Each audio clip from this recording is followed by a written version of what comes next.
Hello world and welcome back to Abe Reviews. So for this episode, I'll just give you an overview of the Asus ROG Zephyrus G14. So the model that I have here is the GA401QM-K2126TS, and it is the Moonlight white color. And so let's supports natin. So we have the dalawang USB type A, isang type C sa right, and then sa left we have the power jack nito, HDMI type C, which can cater power delivery and display, and then yung 3.5mm headphone and mic jack. So this one has the anime matrix, so change yan pag sinet up natin. So far wala pa ako na-install dito, so I'll just show you ano yung mga gagawin ko. So what I did first is of course update some of the softwares, si Windows and si my Asus. So I installed yung mga audio driver, Nvidia, and so on. Yan. Then I'll show you the keyboard itong ano natin. So with lighting, and pag in-on natin yung ano natin keyboard, so function key plus yung ayan, so may tatlo siyang level. Ito yung brightest, middle, less bright, and then turn off. So in some cases hindi siya makita pag maliwanag, hindi pansinin yung keys. So yan, kaya naka-backlit siya. Pag maliwanag yung ilaw nyo, hindi siya nakikita masyado. Yan. So what we have here is the escape, the mute button dito, and then lower light ng backlid, higher light ng backlid, and then yung aura. So pwede kang breathing yung ano nung keyboard mo. Yan. Pwede ring strobe, ganyan, or static lang. And then yung fan speed, so FN.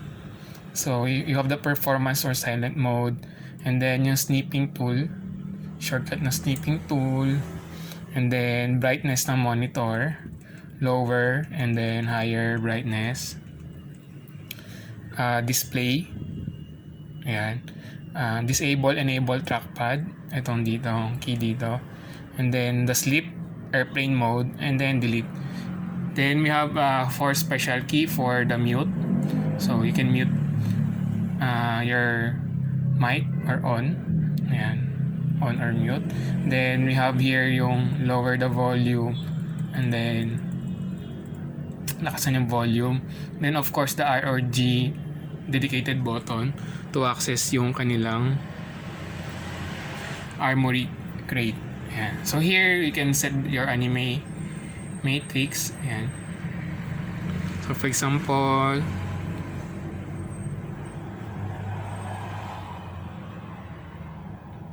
apply natin. So I already made some updates. So meron siya mga meme GIF dito na available. So we can use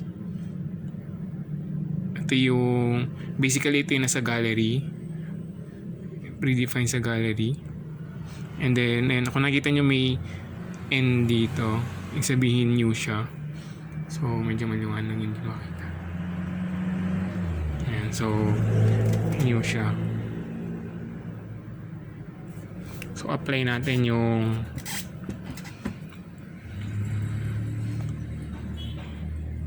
itong ROG. So drag nyo lang dito,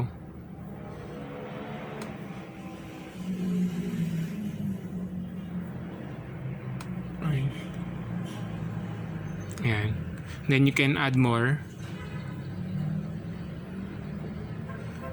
Then after that, apply effects. Ayan. So pag tinignan natin sa likod, so ito siya.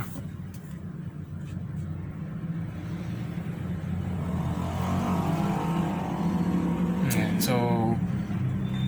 So far so good. Wala pa ako na-install dito. I'll update you once na na-install ko na yung mga kailangan kong software.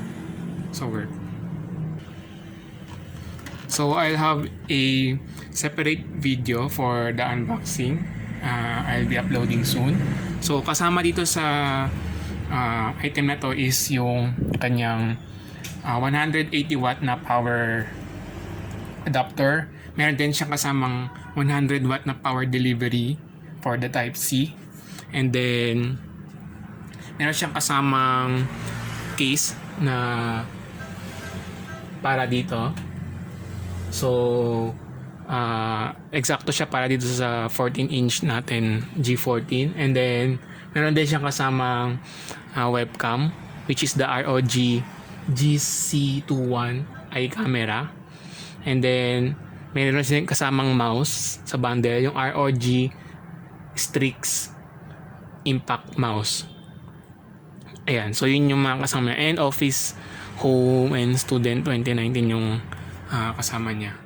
So again, what I have here is the Ryzen 9 5900HS with 1TB SSD, 32GB of RAM, and then 120Hz display.